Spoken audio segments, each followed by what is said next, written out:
السلام علیکم ګرانو پښتنو، امید لرم چې تاسو ټول به ښه روغ او جوړ یئ. ملګرو، نن بیا هم یوې نوې طریقې سره دلته حاضر شوی یم. هیله ده چې دغه طریقه مو خوښه شي او ګټه ترې واخلئ. ملګرو، نن طریقه په دې ډول ده چې یو اپلیکیشن ده، هغه به تاسو ته در وښیم چې د هغه په ذریعه به تاسو ټولې سوشل میډیاګانې یعنې فیسبوک او هر ډول چې تاسو غواړئ هغه ټول به په یو ځای باندې وي. او هغه اپلیکیشن چې ده یوازې 8-9 MB ده. نو دا اپلیکیشن به زه تاسو ته وښیم، لینک به په ډسکرپشن کې درکړم او تاسو ته به وښیم چې دا څنګه کار کوي.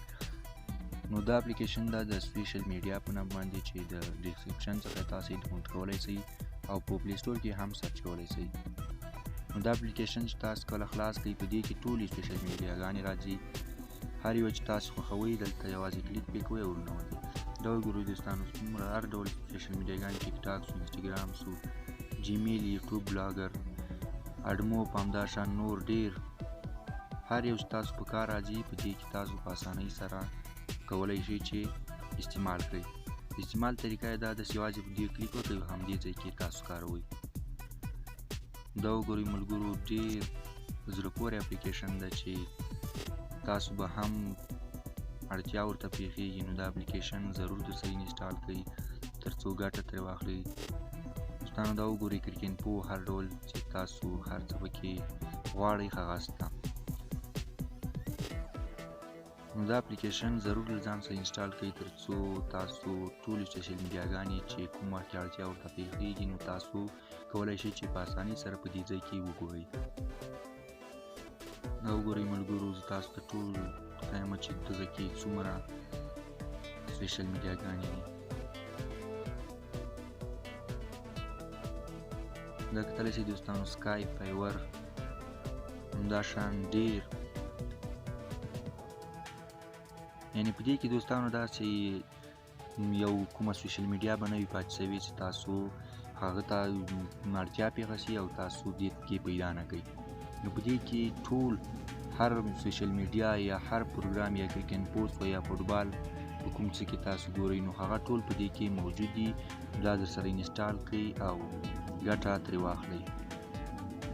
دا وګورئ دوستانو، ډیر په زړه پورې اپلیکیشن ده او ډیر زیات سوشل میډیاګانې او اپلیکیشنې دي پکې.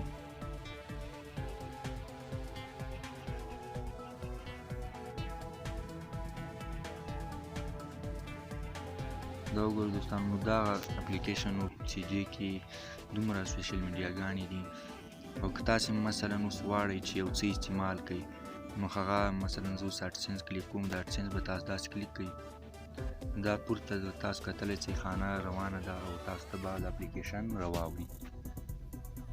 دلته دوستانو تاسو ته یو بل طریقه هم ښیم چې دلته تاسو کله په دې سیټینګ باندې کلیک وکړ، دلته تاسو د مثبت علامه چې کله کلیک کړئ، دلته تاسو بل هغه هم کلیک کولی شئ، یعنې بل یو ځای هم تاسو ورسره کارولی شئ. مثلا زه اوس فیسبوک ویم. دا وګورئ دوستانو، دلته اوس اډسنس ته لاړم. بیا چې کله تاسو غواړئ فیسبوک ته راشئ، په دې ځای باندې به کلیک وکړئ او دلته به فیسبوک نوتل ګډو دا. نو په دې ځای کې تاسو دریم او څلورم هم راخیستلی شئ او کارولی شئ. دا اډسنس د دوستانو تاسو کتلی شئ. او دلته فیسبوک ته وتلئ، یوازې دا ځای کلیک کړئ او تاسو دریم که غواړئ صحیح راواخلئ، نو داسې پلس علامه باندې کلیک وکړئ او دلته اوس مثلا موږ انسټاګرام راخلو. دا وګورئ دوستانو، بل هم دننه سونو دلته موږ د فیسبوک ویو، دا فیسبوک سو، غاز پسې راځو انسټاګرام ویو. دا انسټاګرام څه تاسو کتلی شئ دوستانو. دې کې نور هم تاسو اډ کولی شئ، یوازې دا 3 یا 2 دانې نه، هر څومره چې تاسو غواړئ چې اډ کړئ په یو ځای وکاروئ، نو تاسو یې کارولی شئ. نو دا نننۍ طریقه چې تاسو ته مو وښودله، هیله ده چې دغه طریقه مو خوښه شوې وي او ګټه ترې واخلئ. نو تر بلې طریقې چې موږ تاسو درنو حضور ته حاضرېږو، تاسو په پاک رب سپارو. ښه وخت ولرئ، ښې شېبې مو.